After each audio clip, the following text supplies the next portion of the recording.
Welcome back. Welcome back to another episode of the Fifth Quarter Podcast. I'm your host, Marcus Jones, the Blood City Cowboy, coming to you live from Memphis, Tennessee. And today is Football Sunday, and we're going to bring you guys the last minute news and notes leading up to the 12 o'clock game with the Dallas Cowboys against the Atlanta Falcons. So thank you guys for joining us today. Definitely appreciate you guys tuning in for our pregame show. For you guys who are joining us for the first time, I try to keep the pregame show short and sweet.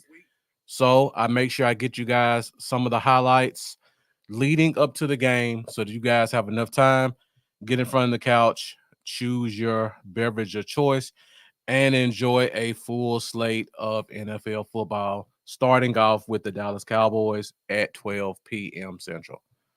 So I see the views are going up, so thank you guys joining us today. If you haven't done so already, let's take a look at where the views are coming from. So most of you guys watching are watching from the DC4L Facebook group. So for you guys who are about to join in, who are not watching from that group, be sure to look up DC4L on Facebook. Got two huge Facebook pages, a lot of engagement, a lot of Cowboys fans. Keep you up to date, all the news and notes and things that are going on with the Dallas Cowboys.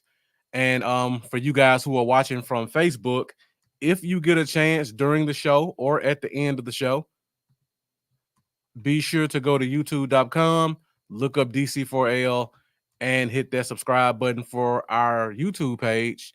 And also hit the link in the comments, go to my YouTube page, hit that subscribe button as well. Help me on my path to 1,000 subscribers. Your support is definitely appreciated. All right, so we're going to get right into it. Going to keep it short and sweet. We're going to start off first with our injury report for this week's game to let you guys know who's playing, who's not, and what you can expect in this week's matchup. So first off, for the injury report, I'm sure you guys all heard the big news a couple of days ago. Zeke Elliott will be officially inactive for this week's game. Didn't even travel with the team. They said it was for disciplinary reasons. There were some reports that came out that said he's been late to practices, he's been late to meetings, and he's been just an overall malcontent. And that's kind of what they're using as an excuse to not have him join the team this week. Personally, I don't believe that. I think the team is trying to see where they are in the backfield. So last week they wanted to bring Dalvin Cook up. It's kind of hard justifying bringing up Dalvin Cook if all your running backs are healthy. So I personally think Rico Dowdle's illness last week was manufactured to see how Cook would perform with Zeke. And then this week would be vice versa. And then next week at the trade deadline, I think they're going to decide whether they're going to bring Cook to the active roster. None of our guys working, we're going to bring in somebody else, or we're just going to let Dalvin Cook go.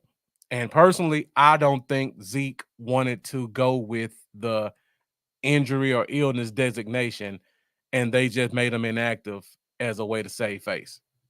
That's my opinion. I don't have anything to prove it, but to me, the tea leaves line up to kind of show that's what it is. So Zeke is inactive, and also looking at the rest of the inactive list, I didn't get a chance to make a nice, pretty screen for it because I came here straight from church. But this week's inactive list is Micah Parsons. So no Micah Parsons once again. Trey Lance once again, the emergency third quarterback. Zeke Elliott, we just talked about that. Andrew Booth, Deron Bland, defensive end KJ Henry, and offensive tackle Matt Waletzko. So when I look at this, a couple of things that stand out to me are, one, they closed the 21-day window on Deron Bland, but he's still inactive. So to me, that's kind of concerning in terms of where he is with that injury. Number two, Micah Parsons suffered a high ankle sprain. I think we're at week 5 right now, I'm not mistaken. So hopefully next week we see him on the field. But the one that's surprising to me is number one, Andrew Booth is inactive, considering Deron Bland is inactive. And our corner last week left the game with an injury.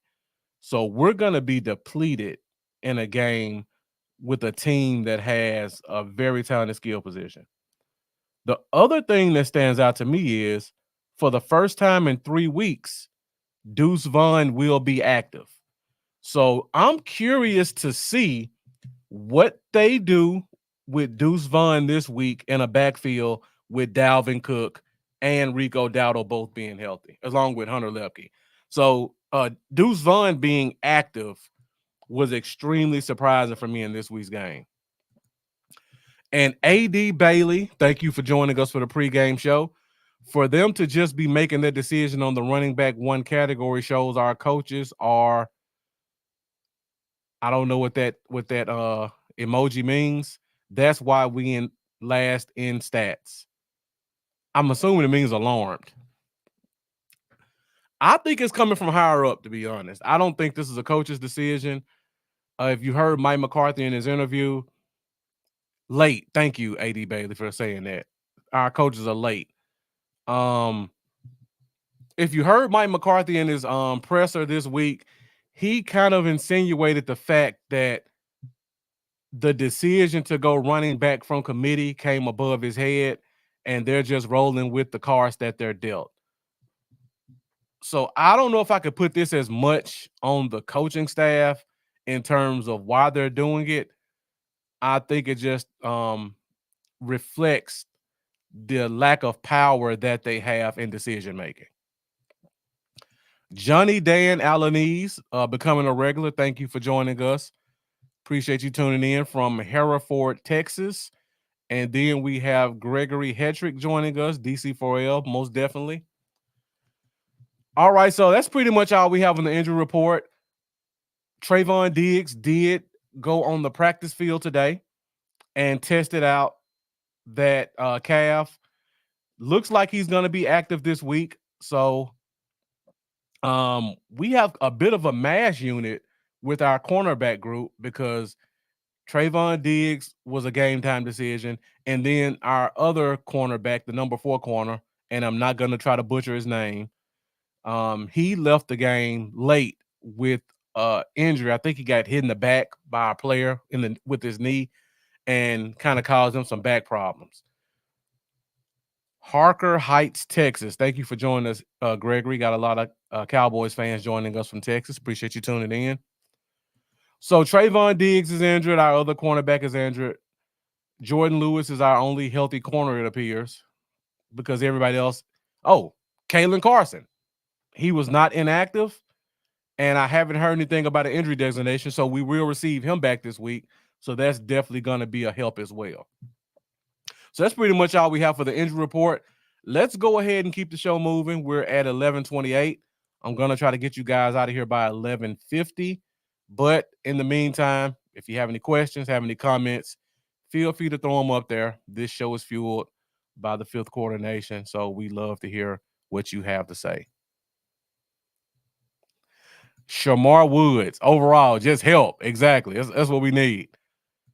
Brett Pester joining us from Iowa. Don't have a lot of Iowa viewers from that part of the country, so thank you for joining us, Brett. We got an Alaska guy joining us, Leo Royal Jr. from Alaska. So definitely appreciate you tuning in. I believe it's probably 7:30 in Alaska. So thank you for getting up early on a Sunday morning and joining us for some Cowboys football talk. All right, so next up, we're going to talk about keys to victory. So I'm going to give you guys a couple of the keys that I think we have to hit to be successful in this week's game. So let's go ahead and put those up on the screen. So I have 3 keys to victory for this week. Number 1, we have to run the ball effectively. That's not saying we have to have 150 yards rushing. But if it's 1st and 10 and they know we're going to run the ball, let's try to make it a positive play. Let's try to get 3 or 4 yards out of it to give us a second and short. If it's 3rd and 2, let's convert those 3rd downs to keep the chains moving. If we're in the red zone inside the 5, let's run the ball to score. We don't have to have 150 yards, but when the opportunity arises where we need a positive run, let's make sure that we get that. We have our most explosive running backs playing this week, so you would hope that because of that, they're able to continue to produce positive yardage. I'm not looking for any 10 or 20-yard runs. I would love if it happens. But get me 3 yards when I need 3 yards. Get me 4 yards when I need 4 yards. Get me 1 yard when I need 1 yard. Let's just be effective. Jerry Tanksley asking why Zeke not playing. You missed the first 10 minutes of the show, Jerry, but just to summarize, in my opinion, the trade deadline is this Tuesday. I think the team is trying to see what they have with their combination of backs. I think last week was Zeke's chance to be the lead guy with a Dalvin Cook behind him. And I think this week they're going to give Rico a chance to be the lead guy. I don't think Zeke liked it. And because of that reason, they just made him inactive. Because I feel like last week they were not going to give 3 running backs the ball. It had to be one guy get the majority of the carries and the other guy get the rest. And they couldn't do that with 3 backs. And I feel like it's the same thing this week. And Zeke probably didn't want to take another back seat to both of those guys. Okay. So, second key to victory, we have to reduce big plays. The Falcons have a very explosive offense. They have 2 very talented wide receivers. They have arguably, while not the most talented, the most athletic tight end in NFL in Kyle Pitts. They have a first-round pick running back in Bijan Robinson, who is, to me, the second coming of Saquon Barkley. And then they have another running back who, in my opinion, could probably start and be effective for half the NFL teams in Tyler Algier. Johnny Dan, I'm not saying they're going to trade Zeke. I'm saying they're going to trade for a running back. I don't think Zeke has any value either. I think what they're doing right now is they're trying to figure out who their best combination of running backs are so they can decide whether we're going to move forward with Zeke and Dowdle, Zeke and Cook, Dowdle and Cook, or we're going to bring another guy in, and then one of these 3 guys is going to be eliminated. That's where I think we are right now. I don't think Zeke's going to be traded. It's more likely he'll be cut than be traded. Okay, so we got to reduce the big plays. They have an explosive offense. If you watched that Tampa Bay game 2 weeks ago on Thursday night, if you watched the game last week where Kyle Pitts went off, these guys can put up 40-yard touchdowns at any time. Our secondary has to reduce the big plays.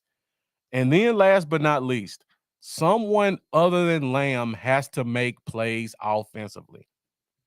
AD Bailey saying CD and Zach may break the record. They're going to have a statement game providing that we steal them boys. That's my prayers. I would hope so too, AD Bailey. But if you're a Falcon at home, you have to realize that you must do everything you can to try to shut down CeeDee Lamb. Now, I don't personally think they have the defense to do it, but I think they're going to try their best to do so. And because of that, there are going to be some guys who are given one-on-one opportunities. There's going to be Turpin on the edge with a deep threat opportunity. There's going to be Tolbert with some chances to make 6 or 7 catches, 80 yards, because they're probably going to have that safety emphasizing CeeDee Lamb in the slot a little bit more. That's going to open up the middle of the field a little bit more for Jake Ferguson, and or it's going to open up the running lanes for the running backs. Because I don't know if you guys are aware of this. The Falcons defense, through 9 games, they only have 6 sacks as a team. Nobody has more than 1.5 sacks. So this should be a game where the offense has more time to make passing plays. On top of that, their run defense is not very good. Their biggest defensive tackle is only 300 pounds. Their other tackles like 285. So there's going to be some opportunities for our big physical interior linemen to open up some holes. So we need guys to take advantage of this opportunity, at least on the offensive side, and make some plays. Let's keep the clock moving. Let's keep putting points on the board, and let's try to keep this Falcons offense at bay. I see we got my guy Jeff joining us. So Jeff, thank you for tuning in. You came right on time, Jeff, because now we are in our most interactive part of the show. We're at 11:35, so we're almost at the end. So appreciate all you guys joining us. Right now, we're going to do our game predictions. So everybody put those game predictions in the comments. Let me know what you think the score is going to be this week. And for the person who gets the closest, you will receive a Dallas Cowboys lanyard in the mail. So put those comments up. Whoever gets closest to the correct score will receive a Dallas Cowboys lanyard mailed to you. So let me know your thoughts in the comments. And while I wait for those to get posted, I'll give you guys my game predictions. This week, personally, I think it's going to be a bit of a shootout. I talked about how bad their defense is. I think we're going to be able to put up points. The question will be, will we be able to control the clock enough to minimize their defense? I mean, their offense. And will we be able to make them sustain long drives? Because one thing about this team that nobody talks about, they're explosive, but that skill position is extremely young on the Falcons team. They've got a veteran in Kirk Cousins. We all know Kirk Cousins has a history of collapsing in big-time games, especially against the Cowboys, whether he's with Washington or with Minnesota. So you got that aspect to consider. Drake London, second-year guy. Darnell Moody's a fourth-year guy but hasn't played much. Kyle Pitts is a third-year guy but hasn't been successful. Bijan Robinson's a second-year guy. They have young guys, and this is one of those situations where the star being the star could work to our benefit, because even though they're the better team, there's no question to that, they may overhype this game in their minds where they could psych themselves out and make some mental errors. So we have to make them sustain long drives. Personally, I think we can score 24 points this week. I think they're going to get close to 30. So I have it 30-24 Atlanta. But if we can find a way for someone outside of Zeke, outside of CD, which is my third key to victory, if we have somebody outside of CD who can make a big play, I could easily see this game going 31-30 Dallas. But if nobody on the offense outside of CD is going to make a play, I see it 30-24 Atlanta. So let's go to the comments and see what you guys have. So I see we got Jeff joining us. We got Charlie joining. Charlie told me he's upgraded his equipment, so we're gonna probably get a chance to see more Charlie in front of the screen. So if you guys haven't done so already, go find Charlie on Establish the Pass podcast. He's probably gonna do some live shows. He's probably gonna do some pre-recorded stuff, but it's always educational and it's very entertaining. So go check out my guy Charlie at Establish the Pass on YouTube and Facebook. All right, Jeff has it 27-17 Dallas. Hopefully control the clock and keep their offense off field. Those are my keys to victory, Jeff. I know you missed them when you came in, but that's pretty much exactly what I said. Carl Parker has it 30-21. I'm assuming Dallas. Let me know, Carl Parker. George, I'm assuming the J is silent. Hidena is asking why Zeke not playing. We talked about that earlier in the show. I think they're trying to see what's the best combination of running backs, because next week, if they bring Dalvin Cook up from the practice squad this week, if they want to bring him up again, they have to put him on the roster, which means someone has to be cut, which means more than likely it's going to be somebody out of the backfield. So I think they're testing out combinations this week to see who their worst running back is, to see either are we going to bring up Cook and cut one of our backs, or are we going to make a trade at the deadline to bring in a new back and then scrap a couple of these guys? And I feel like last week Zeke got his turn. This week is Rico's turn. And I don't think Zeke liked that. So they just made him completely inactive. Johnny Dan has a 35-31 Cowboys saying, go ahead and send me the lanyard. Well, I'm definitely making note of this, Johnny. So you'll definitely get the lanyard if your score is correct or the closest. Okay. Carl has a 30-21 Dallas. Thank you for that. Antoine Anderson said they should be glad Zeke is not on the field. Well, you know, Antoine, Zeke is one of those hot button names that just divides the fan base. And really, to me, that's what Jerry Jones wants. That's what all these podcasters and media people want, just to have something to talk about. So personally, I feel like the same thing. Let's see what we have in these other guys. All right, guys, we're at 11:41. We have roughly 8 minutes left. So let's go to another segment of the show that I like to call bold predictions. So in this segment of the show, I want you to give me your boldest prediction on a statistic that you think can happen in this game. So I'm going to give you mine for an example. Bold prediction for me is one of our running backs has 100 yards rushing.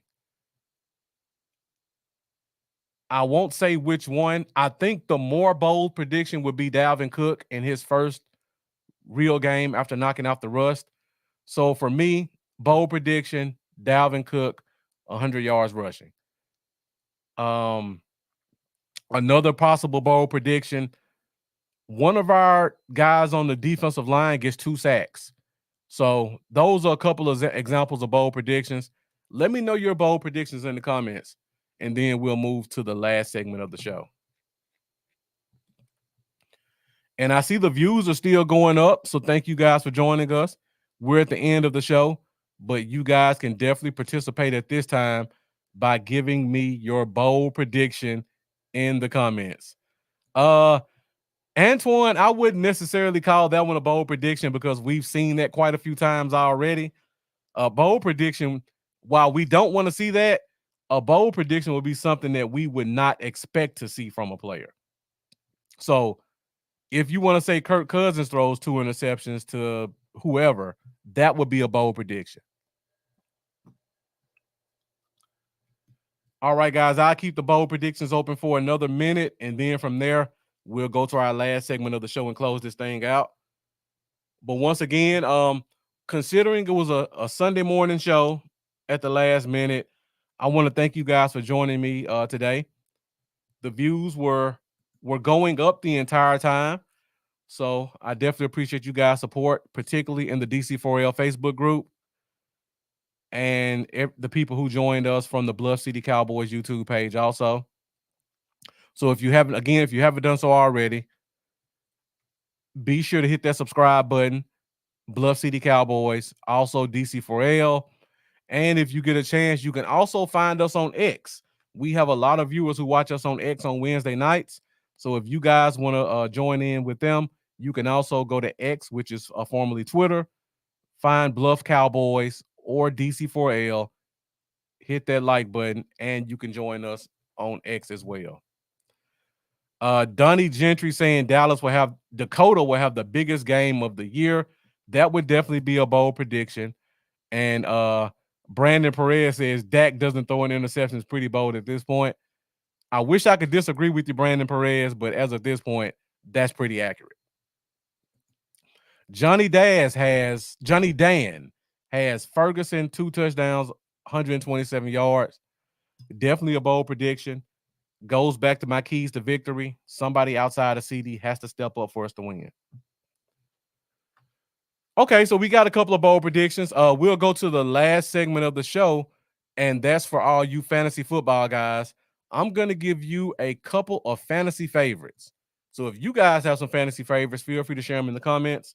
I'm going to give you 2 fantasy favorites within this week's game, and then I'm going to give you 2 or 3 fantasy favorites outside of the game for for you guys trying to set your lineups. Now, I try to do my fantasy favorites a little bit differently. I could give you the low hanging fruit, high production guys, but I know with it being week 9, bye weeks, injuries, there's a lot of people with some starters who are hurt.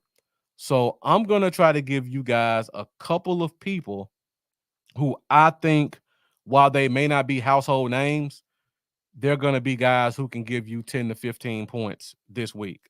So within this game, my two fantasy favorites, of course, you got CD, but I'm going with Jake Ferguson, like Johnny Dan, sorry. I don't think he's going to get the production that Johnny Dan has as his bold prediction, but I would not be surprised to see him with 4 to 5 catches, 50 yards, maybe a touchdown. For a tight end, 9 to 15 points is a very solid week. So I'm giving you Jake Ferguson this week. And then my other one will be Darnell Mooney. Um, the Falcons like to play Drake London in the slot a lot. I think he's going to get a lot of attention. That's going to leave Darnell Mooney with some one-on-one opportunities because our safeties are garbage. And Trayvon Diggs is dealing with a soft tissue injury. So if Mooney tries to make him stretch that thing out and try to open it up and keep up with them in space, I'm not sure Trayvon Diggs is going to be able to do that.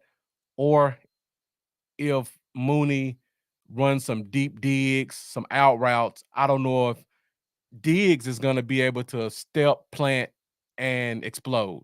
So I could see Mooney having either and a lot of catches that add up to some big points, either and a big play. So Darnell Mooney is another guy in this game who's a fantasy favorite. Outside of this game, I got a couple of unsung heroes. It was just announced that Brian Robinson was out this week. So if you need a running back, look at Jeremy McNichols from the Washington Commanders. They have a good matchup this week against a bad team. When Jeremy McNichols gets an opportunity, he normally runs well. Austin Eckler, for some reason, has kind of been in the doghouse with Washington. So I think at worst it's going to be a 50-50 split between those two. And McNichols is a very explosive running back. Another fantasy favorite is the wide receiver, Shakir from Buffalo. CeeDee Lamb was listed as out a couple of hours ago. And Buffalo just simply owns Miami. I don't think Miami's beaten them in quite some time.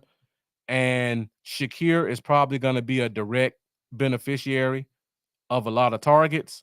So definitely look at Shakir. And another name who, while he may be considered a top receiver, hasn't really had the chance to produce this year.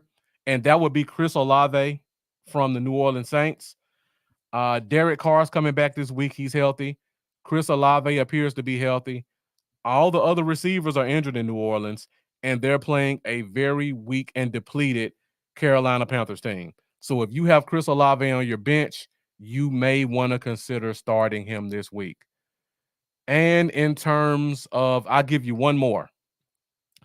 If you're deep diving and you need a quarterback, I think a name to look at, I'm going to give you two. One is Jameis Winston. Whenever a quarterback outside of Deshaun Watson is the starter in Cleveland, that offense just looks better. Plain and simple. Jameis Winston is a down the field quarterback. They have a lot of fast, big, fast, tall receivers. He's going to throw the ball deep. He's going to give you some opportunities for some deep plays and some touchdowns, which would also make you want to consider Cedric Tillman. Also, another quarterback that most people won't consider is the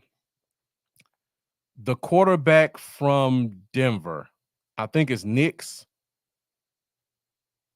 Quarterback from Denver. Yeah, Nix. Bo Nix, the rookie. They're playing against Baltimore, and people may hear Baltimore and think about the old defense and get scared. this is not the old Baltimore Ravens defense. They have been very susceptible against the pass.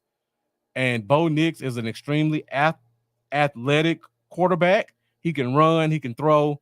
They're probably going to be down early, which means they're going to put the ball in his hands. And I think he's going to have the opportunity, while they may not win, he's going to have the opportunity to get you 25 fantasy points as a quarterback. So those are all of my fantasy favorites for this week. I don't see anybody else putting any fantasy favorites in the comments. So I think that's pretty much it. We are at 11:50. So thank you guys who stuck with us through the entire show. Thank you guys for joining us for this pregame show of the Fifth Quarter Podcast. Make sure you guys join us this Wednesday at 8:30 Central Standard Time for our next episode of the Fifth Quarter Podcast. Hopefully, we'll be celebrating a victory Wednesday as we defeat the Atlanta Falcons, and we'll be looking ahead to next week's matchup. Also, because it's a rivalry game against the Eagles, we will have the DC4L owner, Amanda Foster, joining us. So when Amanda joins us, you're going to get some great content, as well as some opportunities for some great prizes. Amanda has already told me that during this week is going to be our 1-year anniversary for the Fifth Quarter Podcast. So thank you guys for supporting us for 1 year and keeping us going. So because of that, she's going to add some additional prizes in. So make sure you join us this Wednesday, 8:30 Central Standard Time, for the Fifth Quarter Podcast, where we'll be discussing this week's game against the Falcons. We'll look ahead to next week's game against the Eagles, and we'll be giving away a ton of great prizes.